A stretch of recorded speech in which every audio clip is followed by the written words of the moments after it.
Welcome to ज्ञान बिंदु classes. Mathematics में हमारी क्लास 3 हो गई थी। आज क्लास कौन सी है? चौथी, क्लास 4। और हम सिंपल इंटरेस्ट पढ़ रहे हैं। सिंपल इंटरेस्ट में 8 सवाल तक हो चुके थे। एक सवाल मैंने आपको करने के लिए दिया था।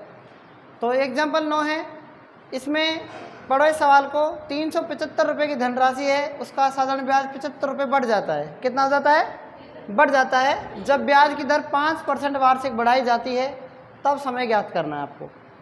तो इस सवाल को हम करेंगे कैसे, आपको ये समझना है, ठीक है। देखो एक बार यहाँ पर जो हमारा साधारण ब्याज होता है उसका सूत्र होता है, साधारण ब्याज का सूत्र क्या होता है? मूलधन गुणा दर गुणा समय बटा में 100। ये मैंने थोड़ा खुला खुला इसलिए लिखा है। इसमें मूलधन कितना है बताओ? 375 रुपये है। क्या है? 375। और दर इसमें क्या है? हमसे बढ़ाई गई है कितनी? 5% बढ़ाई गई है। कितनी ब्याज की दर कितनी बढ़ाई जा रही है? 5% बढ़ाई जा रही है। ये बन जाता है हमेशा दर का अंतर। क्या बन जाता है? दर का अंतर लिख दूंगा मैं यहाँ पर। क्या लिख दूंगा? दर का अंतर। और गुणा में क्या है? समय है ना। सूत्र वही है, बस अंतर बन जाएगा वहाँ पर। और दर का अंतर देख कितना रखा है? 5% बढ़ाई जा रही है समय, इसी प्रकार से। और बटा में क्या लिखेंगे? 100। और साधारण ब्याज है ना, इसमें कितना बढ़ाया जा रहा है? 75 रुपये। तो बन जाएगा साधारण ब्याज का अंतर। ठीक है, कितना है? 75 रुपये। बटा में 1 मानेंगे। 25 चौक 100 और 25 से कम 25 कितना बचेगा? 12। 25 पंजा 125। ठीक है, देखो यहाँ पर ये कितना है? 15 पंच 75। तो 75 से 75 कट गए नहीं कट गए बताओ? समय, समय कितना आ जाएगा बताओ? ये आ जाएगा 4 वर्ष। कोई प्रॉब्लम है आपको इस सवाल में? ठीक है, नोट कर लो इसको यहाँ तक आप।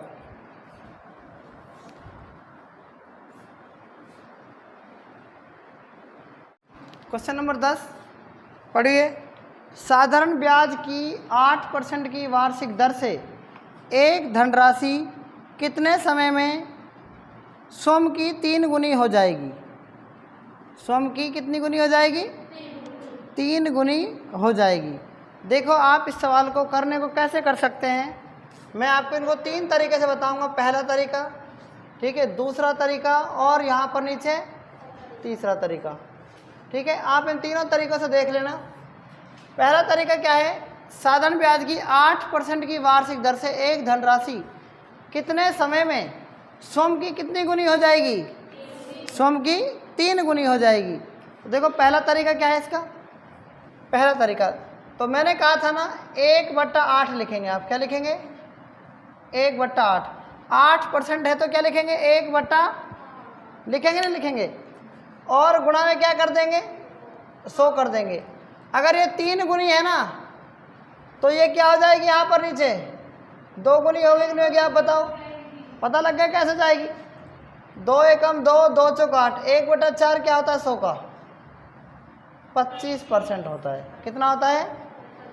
और 1/8 का कितना गुना परसेंट होती है? 12.5 होती है ना। 1/8 की 12.5 होती है ना।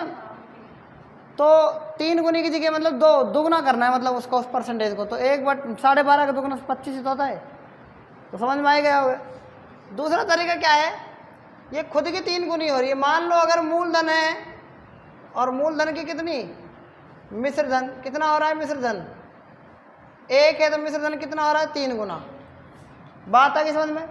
तो ये आ गया मूलधन और मिश्र धन का अनुपात 1/3। फिर से अगर हम बात करें मूलधन और ब्याज का अनुपात कितना हो जाएगा बताओ? मूलधन और ब्याज का अनुपात, मूलधन 1 है, मिश्र धन 3 है, तो ब्याज कितना बन गया? 2 बनेगा नहीं बनेगा? और मूलधन तो 1 ही रहेगा। क्लियर है बात? समझ में आ गई ना? तो आगे क्या है? इसकी रेट कितनी दे रखी है? दर कितनी दे रखी है आपको? 8%। और आपसे पूछा क्या है? टाइम पूछा है ना। सूत्र क्या होता है? SI बराबर PRT अपॉन में 100, ऐसा ही कितना है 2 बराबर P कितना है 1, ये रेट नहीं पता, क्या पता है ना 8 गुणा में T कितना है नहीं पता, बटा में कितना है 100, 2 एकम 2, 2 चौक 8 और 4 का भाग इसमें देंगे तो 25 आएगा ना, तो टाइम कितना आ जाएगा 25 वर्ष।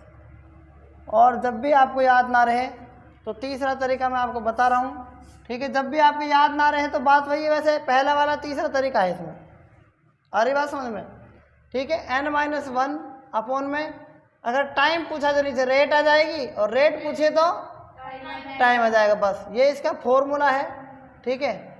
n का मान कितना है, जो जितनी गुनी है 3 गुनी है ना, 3 - 1 अपॉन में रेट कितनी 8 इंटू में 100, 3 में से 1 गए 2, 2 बटा में 8 गुणा में 100, 2 एकम 2, 2 चौक 8, 1 बटा 4, 100 का क्या होता है वही 25 वर्ष।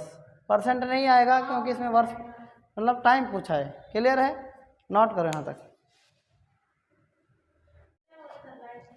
देखो एग्जाम्पल 11, एक धनराशि निश्चित दर से 3 वर्षों के लिए साधारण ब्याज पर रखी जाती है, यदि यह 4% की अधिक दर पर रखी जाती तब इससे 600 रुपये अधिक मिलते, तो धनराशि ज्ञात करो। तो देखो ब्याज बराबर मूलधन गुणा में दर गुणा में समय बटा में 100। देखो यहाँ पर एक धनराशि निश्चित दर से 3 वर्षों के लिए उधार दी गई, कितने वर्षों के लिए, तो समय कितना है 3, और साधारण ब्याज पर रखी जाती है यदि यह 4% के अधिक दर पर, तो दर का अंतर कितना होगा 4, तब इससे 600 रुपये अधिक मिलते, तो 600 रुपये अधिक मिलते, इसका मतलब क्या है ब्याज के अधिक मिलते 600 रुपये, बराबर मूलधन कितना है नहीं पता, और गुणा में क्या है बटा में क्या है 100, ठीक है। देखो 4 × 12 और 12 पंच कितना होता है 60, 50, 50 को 100 से गुणा करेंगे कितना जाएगा मूलधन 5000 रुपये, ये इसका क्या है आंसर है, ठीक है। 5000 रुपये क्या है इसका आंसर, नोट कर लो इसको आप।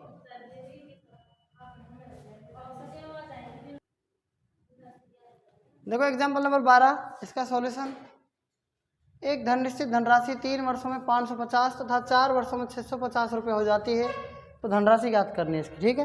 क्या करना है देखो इसको एक बार, 3 वर्षों में कितनी हो रही है, 3 वर्ष में हो रही है 550, कितनी हो रही है 550, और ये हो रही है 4 वर्षों में कितनी 650, ये क्या है इसका मिश्र धन है, ये क्या है मिश्र धन, तो 550 से 650 हो गई, इसका मतलब 100 रुपये ब्याज बन गया इसका, और 3 से 4 वर्ष का मतलब 1 वर्ष का, तो 1 वर्ष का ब्याज कितना बनेगा, 1 वर्ष का ब्याज 100 रुपये।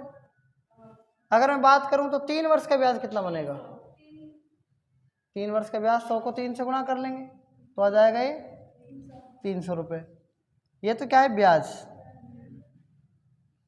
ठीक है।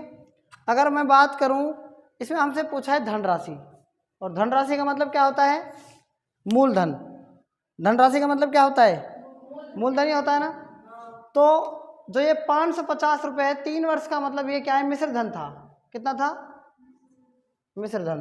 देखो ब्याज कितना है इसमें, मिश्र धन कितना है इसमें,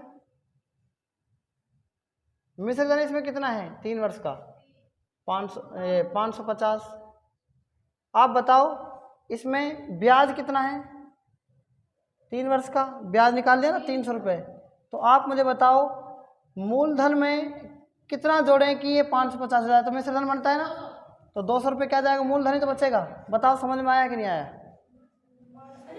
मूलधन हाँ सॉरी 250 जो भी बचेगा 250 रुपये क्या बचा, मूलधन बचा कि नहीं बचा बताओ, 250 और 3 550 हो गए ना, क्लियर समझ में आ गया नहीं।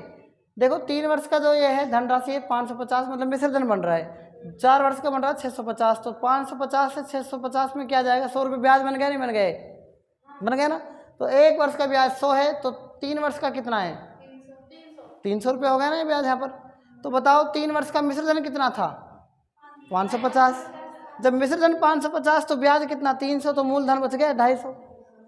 आप सोच रहे होंगे कि सर आपने ये क्यों, ये वाला क्यों नहीं लिया, मैं देखो इसको दूसरे तरीके से करके बता सकता हूँ। मैंने तो 3 वर्ष का यहाँ पर ये लिया है ना, 300 रुपये तो ब्याज लिया है, मैं 4 वर्ष का भी तो ले सकता था।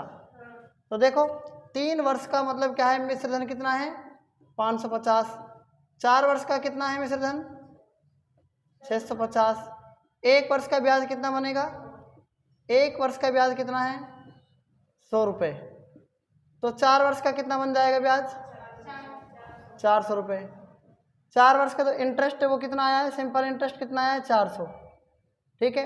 अमाउंट कितना है 4 वर्ष का 650। देखो जो प्रिंसिपल बचेगा तब भी 250 ही बचेगा। बताओ अब समझ में आया कि नहीं आया, बैठ के समझ में। भाई ब्याज 400 है, मिश्र धन 650 है, तो मूलधन तो 250 रहा होगा ना, नहीं बेटी बात समझ में, नोट कर लो। आगे हम कल पढ़ेंगे, तब तक के लिए धन्यवाद।